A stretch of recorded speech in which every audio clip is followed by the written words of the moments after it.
Hey there guys, it's Salis, and welcome back to Retro Wednesdays. This week we're going to be taking a look at one of the worst arcade ports ever. This is Altered Beast for the Sega Genesis. Rise from your grave. As you can see, you start the game by being resurrected like a freaking zombie, and told to punch other zombies in the face. Because that's how zombie apocalypses work. And apparently, the zombie apocalypse is also plagued by blue pigs, who give you Hercules power. Don't ask. Why blue pigs, I don't know. All I know is that they exist. Now, I've played the arcade version of Altered Beast, and I can safely say the Genesis version comes nowhere near. Power up. As you can see, limited by the fact that it's on the Genesis, the sound isn't very good.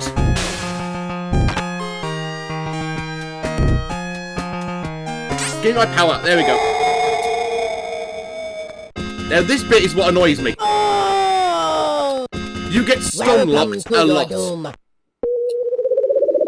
Also, in the arcade version, you don't get those stupid particle effects when the boss transforms. Instead, the boss will actually grow. And actually, once you're in Altered Beast form, you are practically immortal. You are essentially immortal. But for some reason, a wolf throws fireballs. And can do that thing, whatever that is. I don't think of it as the wolf dash. For those of you who play World of Warcraft, that would be Dark Flight.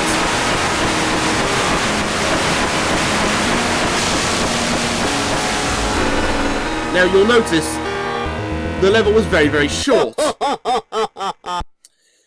It actually isn't. If you miss the blue pigs and you don't get those stupid power-ups to become the beast, the level will repeat and repeat and repeat because the boss won't face you unless you're a horrible monster. Never really understood why. And now we're facing blob monsters in a swamp. So we've had zombies, now we're facing blob monsters. At which I can only vaguely kick at them until I get my Hercules power. Oh, and tentacles. Of course, tentacles. Another place this suffers from the arcade version is in its graphics. The arcade version was absolutely fantastic graphically, and this sucks the big one.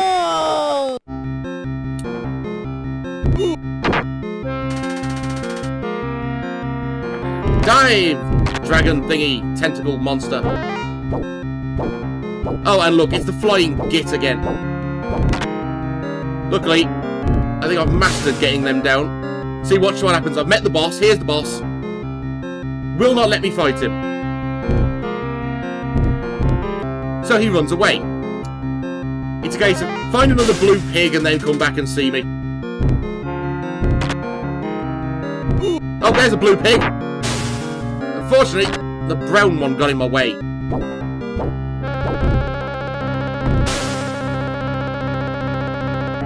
And this brings me to another point of contention. The controls in the arcade version were fantastic. In this, they suck the big one. Right, blue pig, blue pig. I am now a dragon. And yes, I can breathe fire and all sorts of nonsense. I'm also an electric dragon, because that makes sense. I suppose it would make sense if you happen to be on drugs. But I can fly, so that's always a positive thing. Right, see, look. Now he will fight me. Welcome to your doom. I doubt it's my doom I'm being welcomed to here. And yes, it is the same guy over and over again.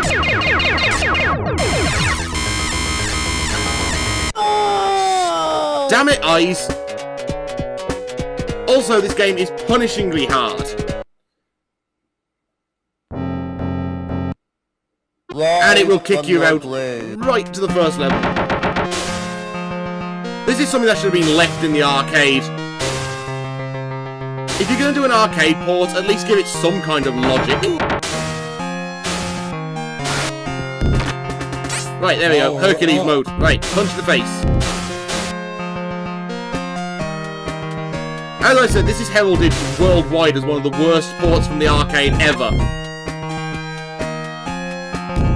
Through a combination of bad graphics, terrible voice samples, and controls nowhere near as tight as the original. Power up. It just doesn't seem like it should have ever been. However, now we enter the 21st century space age, this game is literally everywhere. If there's a Genesis collection or a Mega Drive collection, you can guarantee this game will be in it.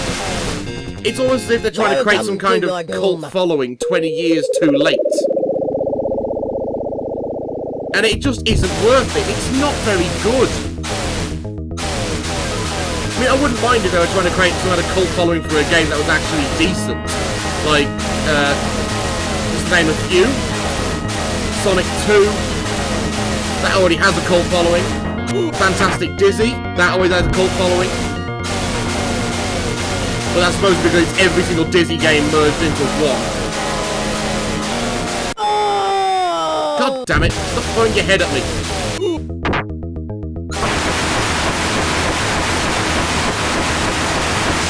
But yeah, what more can I say about Altered Beast? Other than, of course, it's not very good. If you ever get the chance to play the arcade version, I really suggest you do. And now would be the perfect time, actually, to re-release the arcade version. Because I don't know if any of you know about this, but Dragon's Lair, the original Don Bluth adventure game, which was heralded as fantastic in the arcade, terrible when it was ported to NES, has now had the arcade version re-released and available on Steam. Naturally, I picked that up because it's actually a good game. Come on, Piggy. Power up. So if they ever get round to re-releasing Altered Beast, and I really recommend they do, because the arcade version was so good, and the console version was so bad, Power up. it would just be nice to see a good game. Out of, well, a good game with this name anyway.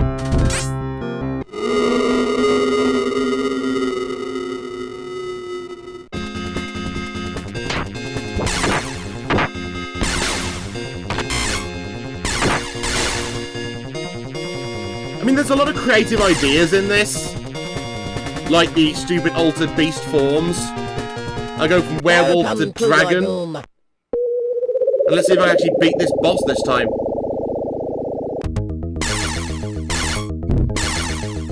Right, I'm determined to do this.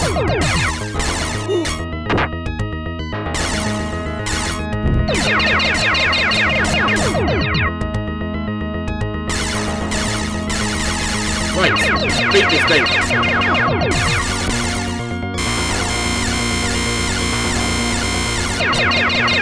Right, I can do this, I can do this. No! Oh, I still have an extra life, I'm good.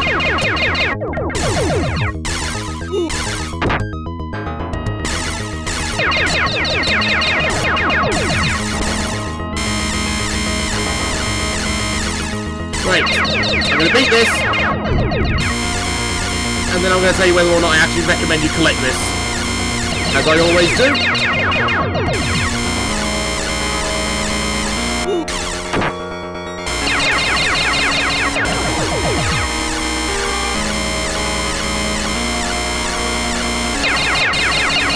Come on, die already! I'm an electric dragon, you should be dead.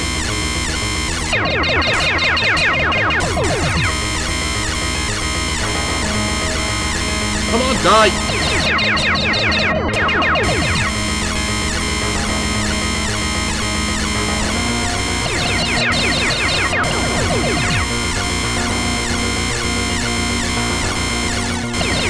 See, this is something you couldn't do in the arcade. Spam that one attack. But we won. As we always do.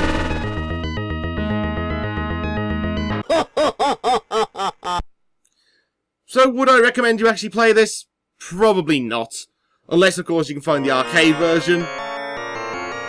Or unless they re-release the arcade version. Hint, hint, games industry.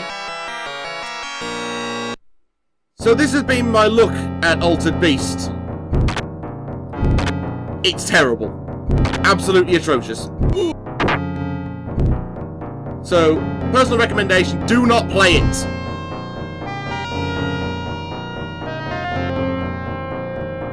So, until next week, I've been Salis.